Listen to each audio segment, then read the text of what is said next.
in addition, we'll go back to the leader again. What's the leader's role in this conversion? Mm-hmm. First of all, they have to lead by example. They need to be out on the floor. They need to be on Kaizens. My feeling is that as you convert to lean, the senior management of any company need to commit to being on at least 5 to 6 full week Kaizen events every year. And the CEO should be on 12 full week Kaizen events every year. Because if you don't, lean is learned by doing. And if you're not on these events, you're not learning, you're not going to understand lean. And if you don't understand it, you're not going to ask for the stretch goals. You're not, you won't believe what can happen. And so it's hard to lead lean if you don't understand it. And so you got to do the learn by doing. And the leaders also have to continue to make the case for change, because people don't like change. They get afraid. They're afraid of it. And so someone has to keep making the case as to why do we want to do this? Why do we want to change? What's the importance of it? And then the leader also has to be the one who takes the leaps of faith, and I say overcome the law. Every time a traditional company moves from the functional organization into a one-piece flow cell, that means they're going to probably have to move equipment around. And in the back of the mind is always the question, well, what if this doesn't work? What if it doesn't work? Should we really go ahead and do this? And so someone has to say, yes, do it. That's the leap of faith, right? So lean, in my opinion, it's just a continuous series of leaps of faith. And then the leader also has to overcome the lore. I'll give you a little, all industries, every industry has some lore or basic beliefs about how things are done or what's possible. Years ago, I was on the board of directors of a small jewelry manufacturing company down in North Miami Beach, Florida. They were having some trouble. They asked me to come down and take a look. And so I went down. I said, well, here's the factory. How long does it take you to make a ring? Now, this is a ring. A ring is small. It goes on your finger. They were using gold and precious stones and all that, but they were selling to the middle market. They weren't selling to Tiffany's and those kind of people. They were selling to Sears and Roebuck and J.C. Penney, Montgomery Ward, the big retailers, Walmart. So I said, how long does it take you to make a ring? They said, oh, it takes 8 weeks. I said, you got to be kidding. 8 weeks? What can you possibly do to that little thing that will take 8 weeks? It doesn't make any sense. What are you talking about? And so anyway, right after that, for some reason or other, I ran into 2 or 3 other people in the jewelry industry. And I asked every single one of them, how long does it take you to make a ring? Everyone, 8 weeks. They all said 8 weeks. So that's the kind of law. That's something that the jewelry industry believes and understands is that's normal. That's the way it always has been. So if this company went out and tried to hire a new head of operations, all the specifications on that hunt for the new person would be, has to have jewelry experience, right? That would be pretty normal. And that person is going to come in with his jewelry experience, and he's going to understand that it takes 8 weeks. So he's not going to try and change it. So what I did was I changed it where we could make a ring in 2 days. And basically we worked. I had it set up. I set up a flow line. The first cell we worked was with J.C. Penney, and basically he said anything that comes in, any order that comes in by 4 o'clock today, we'll ship it tomorrow. We had an overnight. We had to create a plaster of Paris mold for this, and that had to dry overnight. And so you couldn't speed that up in the short term. Over time, I think you could, but we couldn't do it in the short run. So overnight, we would dry out the plaster of Paris. The next morning, we'd pour the gold in, and then we'd process the ring down a one-piece flow line. And right at the end of the line, we had the packaging and shipping.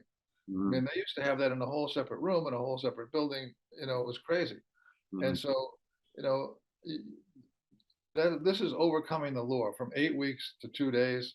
And getting people to believe that. Even though we did that and we could show people, we could take the management team out on the floor and show them, they still didn't believe it. They just couldn't grasp that. So basically the CEO has to be the lean zealot. If you don't have the CEO as a lean zealot, you're just not going to get too far, in my opinion. And you see a lot of companies where they start down the lean path and then they change the CEO or something, and then everything stops because the new guy wants to do something different, right? So in summary, lots of opportunity.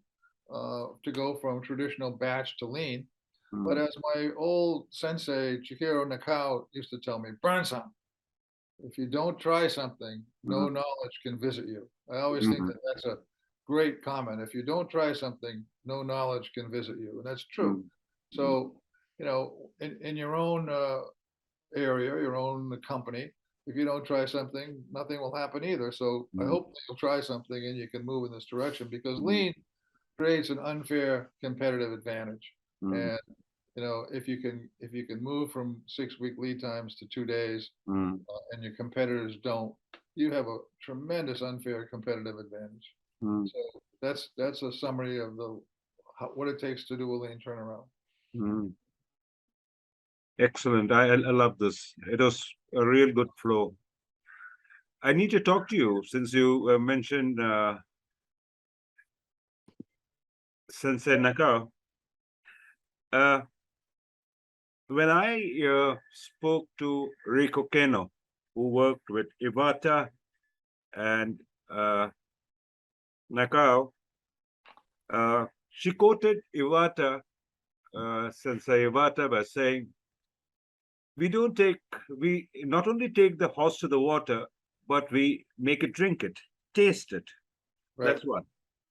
The second one that Rico quoted Iwata to me was, we come and preach Toyota production system, Toyota management system, but then it's left to you to evolve it based on your people, process, and culture of your organization. Please don't try to copy us. These are the two statements that Rico Keno told me what Iwata said. And since she mentioned you too in that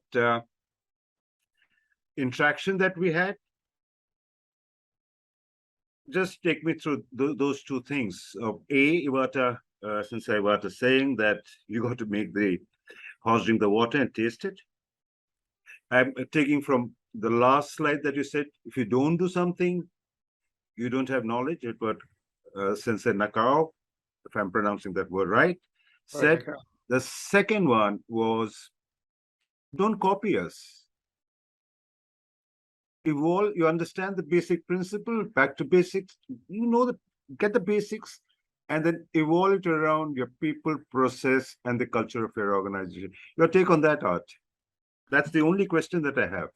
Yeah. Well, I mean, Awada was my first sensei. We were at Danaher. We were the first um, American company to use the Shinjitsu consultants. We were their first business outside of the United States, and they Mm, were exclusive to us for 4 years. mm, So we spent a lot of time with them and learned a lot from them.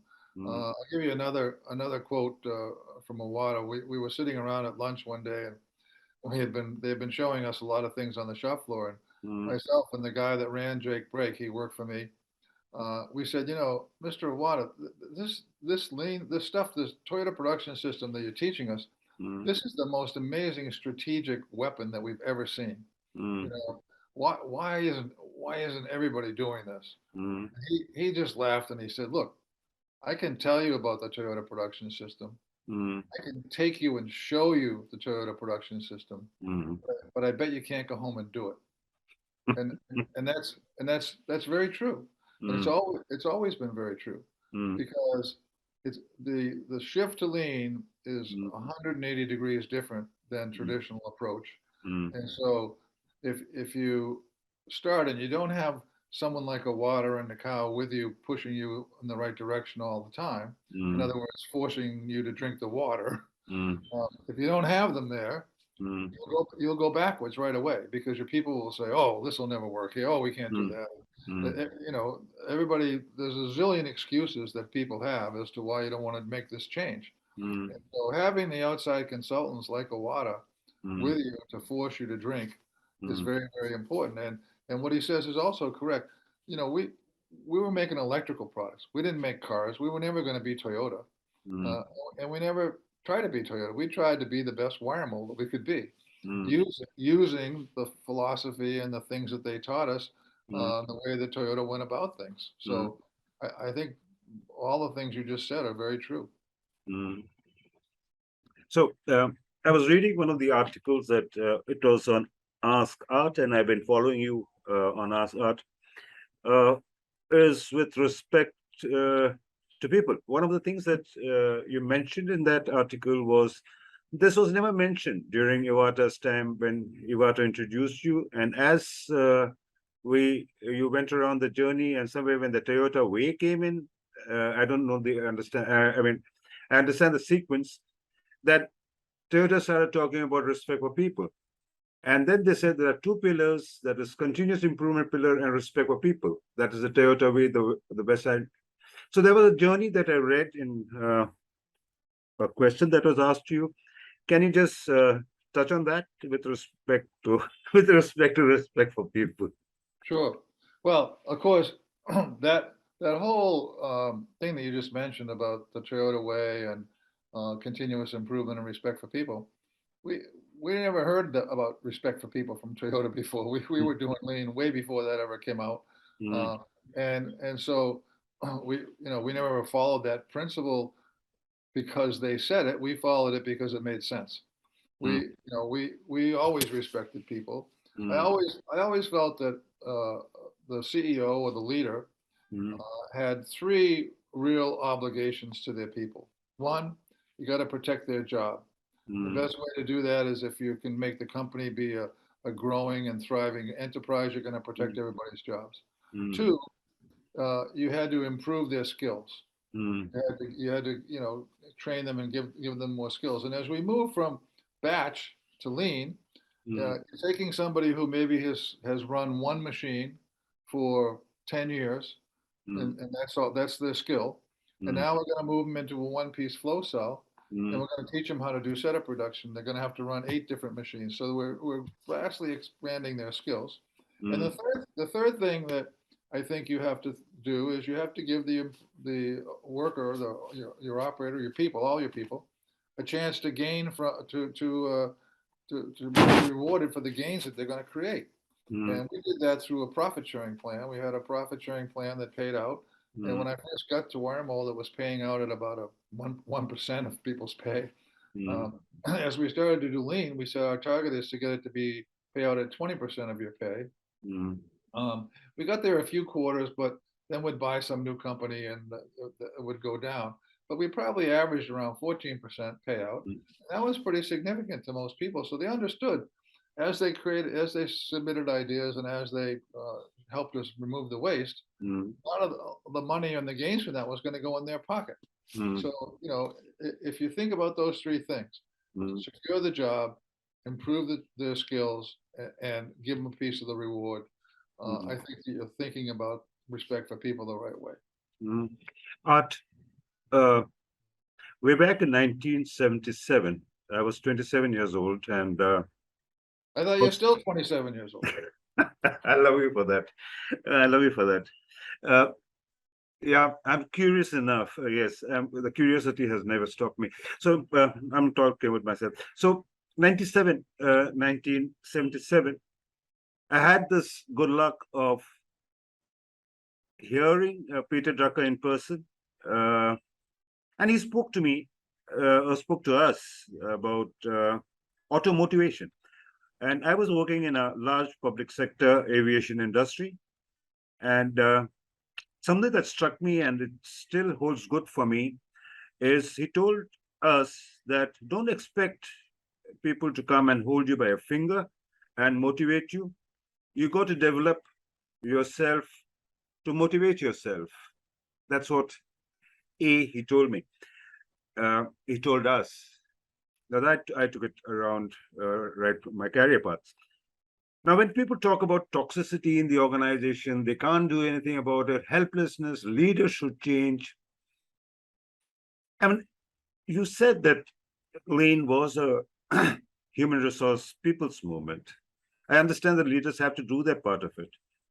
But then you can't get, and in as much as you can't get the perfect vision of one piece flow in as a vision, you can't get a perfect organization that you work in. Now, it's quite okay that if you can't bear the heat in the kitchen, you move out of the kitchen. That's one way, but many of us have to get food to the table. Any advice to the youngsters and the group of people that you have?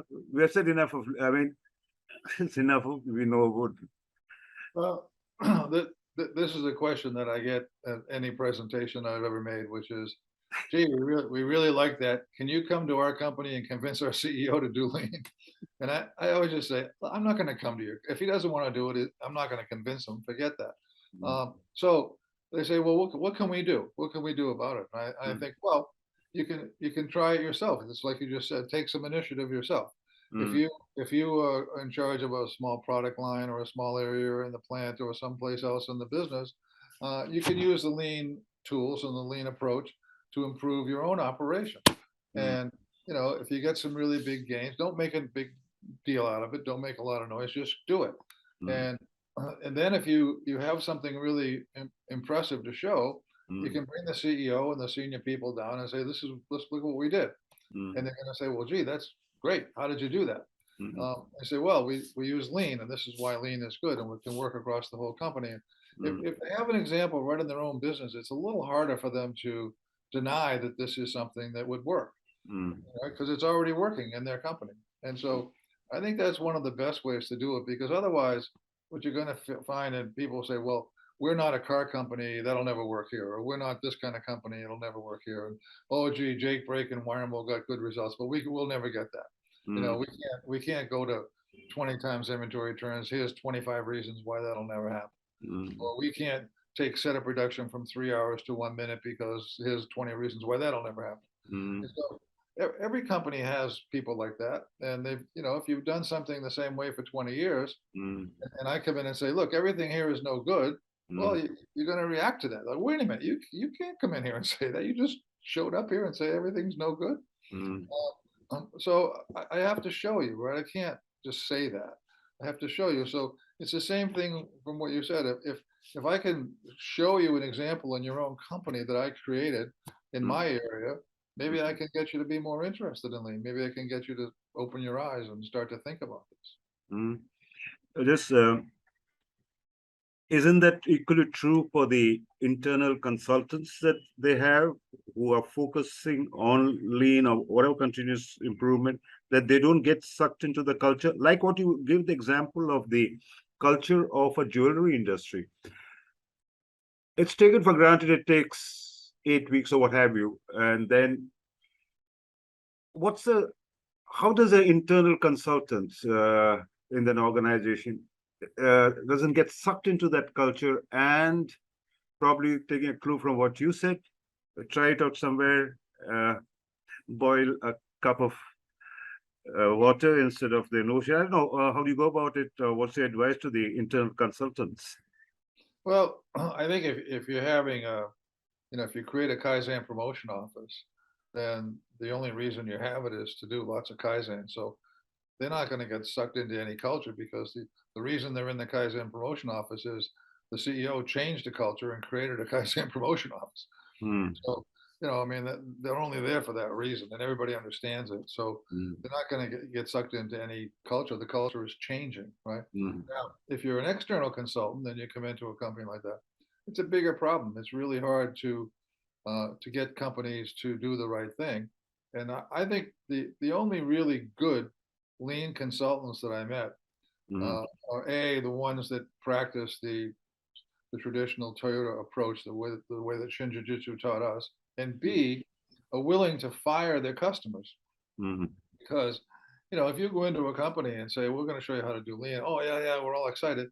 And then mm, you find after a couple of months or whatever that you showed them this and then they didn't do it. You showed them this other thing, they didn't do it. You showed something else, they didn't do it. At that point, you got to just say, well, we're not going to work with you anymore because you obviously aren't going to do this. And you're going to give us a bad name and a bad reputation. If someone says you work for those guys, and they're no good. So, but most consultants, once they get in, they're more interested in covering their overhead and getting revenue, and mm, so they give up their principles mm, for the money. And there's a lot of consultants running around saying they're lean, but lean experts, but they're not. They don't really understand that they're maybe trying to sell you an MRP program or some other kind of some computer program, mm, but they don't really understand lean. And I saw all that early on. I don't know how it is now. I haven't tried to hire any consultants for a long time. Art, in as much as an external consultant have got many clients, they can say, if you don't follow my way, it is my way or highway. But the internal people can't do that. Yeah, most people will say, well, then, okay, highway for you. Because it's like I said before, if I walked in and said everything here is no good right away, and by the way, when we first started working with Shin Jiu-Jitsu and Mr. Iwata, the first visit that we had was in our Jacob's Chuck plant in Clemson, South Carolina. And it was, we're making drill chucks for the end of a machine tool, a drill. And we walked in and we said, we're going to give you a 45-minute overview of a drill chuck and how it works. And they said, no, we have those in Japan too. What do you want to do next? So we said, let's do the plant tour. We thought the plant tour would take about an hour and a half because every time we ever gave a plant tour, it took about an hour and a half. We got about, I don't know, maybe 300 feet out into the factory, not very far. And Iwata put up his hand and he says, okay, we've seen enough. Let's go back in the conference room. So I said, but wait a minute. We only saw, we've seen enough. Let's go back. Back in the conference room, he goes up to the board and in great big letters, he writes the words, no good. Then he turns around and he says, look, everything here is no good. What do you want to do about it?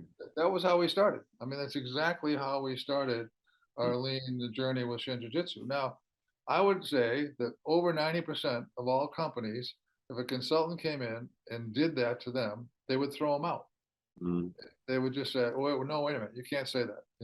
That's not true. We don't believe that. And that would be the end of the relationship right there.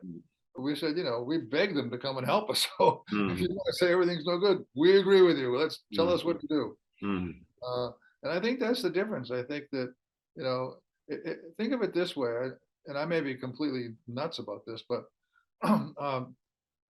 most people are insecure, right? To some extent. Some people are very, very insecure. But doesn't mean they're not smart. And some of those very insecure, smart people become CEOs. And then, so that's one type of CEO.